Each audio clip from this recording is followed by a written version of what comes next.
Today I shall start a new chapter, founder of the Sikh religion, Guru Nanak.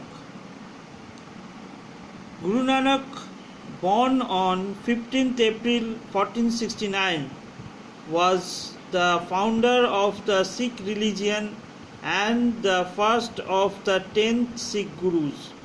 His birth is celebrated worldwide on the full moon day, which falls on different dates each year in the month of Kartik, October, November. His parents were Kalyan Chand Das Bedi and Mata Tripta. His father was a Patwari accountant. So Guru Nanak was born in the 15th century, that is in 15th April 1469, and he is the founder of the Sikh religion and first of the 10 Sikh Gurus. His birthday is celebrated on full moon day, which falls in the month of Kartik in October and November. His father's name was Kalyan Chand Das Bedi and his mother's name was Mata Tripta. His father was an accountant.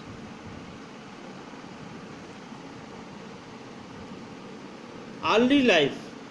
It is said that from a young age he was well aware of everything that was going on around him. That means at the young age he is very much intelligent. He knows what is going on around him. At the age of 5, Nanak is said to have voiced interest in divine subjects. That means from the age of 5 he loved to read the subjects which contains God. At the age of 7, his father enrolled him at a village school. So at the age of 7, he was admitted to the school, a village school. As a child, Nanak astonished everyone, particularly his teacher, when he described the symbol of the first letter of the alphabet, which is almost a straight stroke in Persian, as well as denoting the unity or oneness of God. So when he went to school, while his teacher was teacher was reading or explaining, he explained the teacher about the at that time he explained the teacher about the first letter of the alphabet, which is in Persian, that this letter is denoting the unity or oneness of God. Other childhood stories refer to strange and miraculous events about Nanak. So there are many strange and miraculous events about Nanak in his childhood. One such example was the sleeping child's, that is Nanak's head was shaded from the harsh sunlight by the shadow of a tree, or in another account by a poisonous cobra, as witnessed by one Rai ruler. So these are the miraculous stories about Nanak. After some years, Guru Nanak was sent from the school to a Maulavi in a mosque to learn Persian. He learnt it so quickly that the Maulavi could not help but he astonished as at the skill of the child. Thus from his young age, as his teachers also saw, he showed signs of a genius. So after the school, he was sent to a Maulvi in the mosque by his father to learn Persian. So he learned so quickly that the Maulvi has nothing to teach him. He was so astonished about his genius. Even other teachers are also very much astonished or surprised about his genius, his youth. Even though Nanak was much cleverer than the child of his age, he was a great dreamer too. So he was much cleverer than the children of his age, and he was a great dreamer. He would wander in the fields and forests, look at nature, birds and animals, and would be lost in his thoughts. So he wandered. At the childhood, he used to wander in the forest and fields, looking at nature, birds and animals, and lost in his thoughts. That means he used to dream at that time. What was he seeing and wondering about? That means what answers were he looking for? So seeing this nature, what was he dreaming of, and what answer he used to get from those thoughts? One such incident occurred when Nanak was given some money by his mother to buy some household things.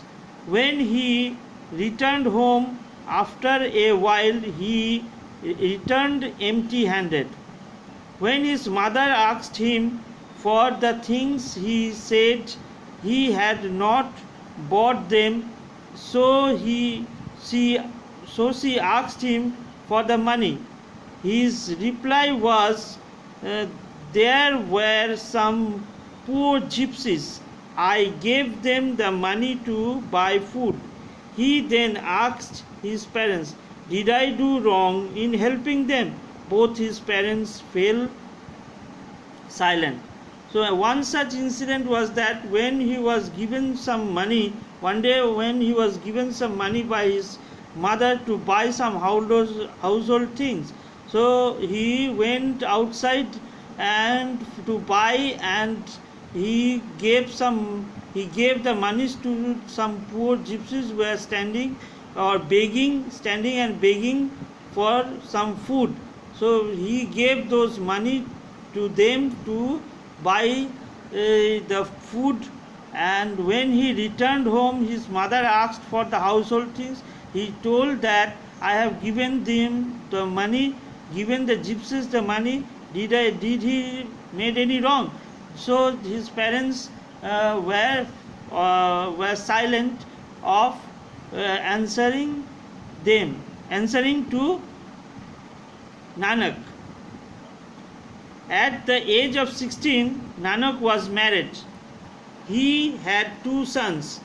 Even though he had a family, he spent most of his time in prayers to God, as he always believed true learning comes from God.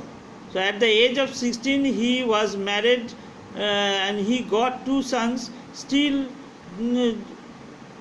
though he has a family with his wife and 2 sons, he used to pray to God many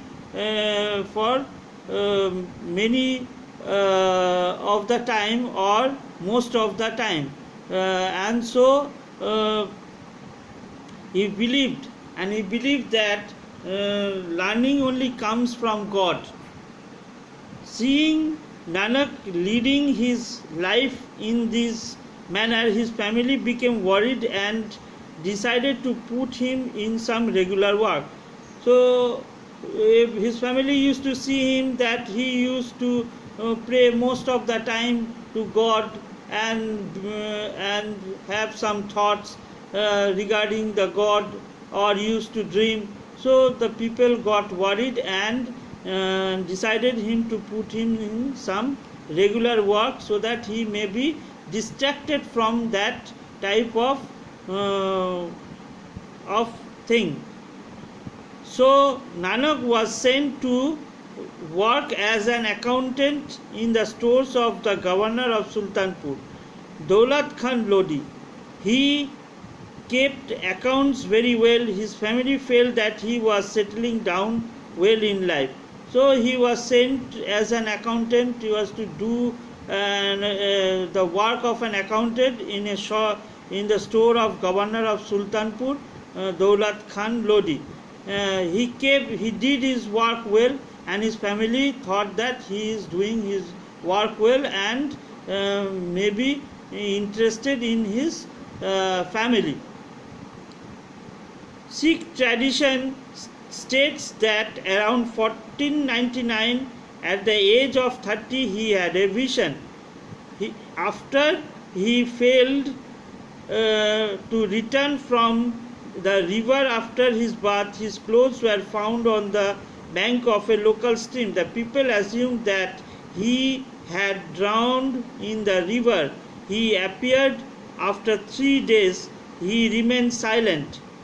So the Sikh tradition states that in around 1499, the approx time, at the age of 30, Nanak had a vision. So what vision? He took a bath, or he went for a bath in the stream, and did not rise from the stream for 3 days. That means after 3 days he reappeared, and before the 3 days, people thought, when he did not appear or he did not come out of the stream, people thought him that he was drowned. But he reappeared after 3 days, and he remained silent. The next day he pronounced, "There is neither Hindu nor Muslims, so whose path shall I follow? I shall follow God's path. God is neither Hindu nor Muslim, and the path which I follow is God's." So after 3 days, he remained silent, and then he said that the God is not Hindu nor Muslim. So he should follow only the God who is not Muslim nor the Hindu.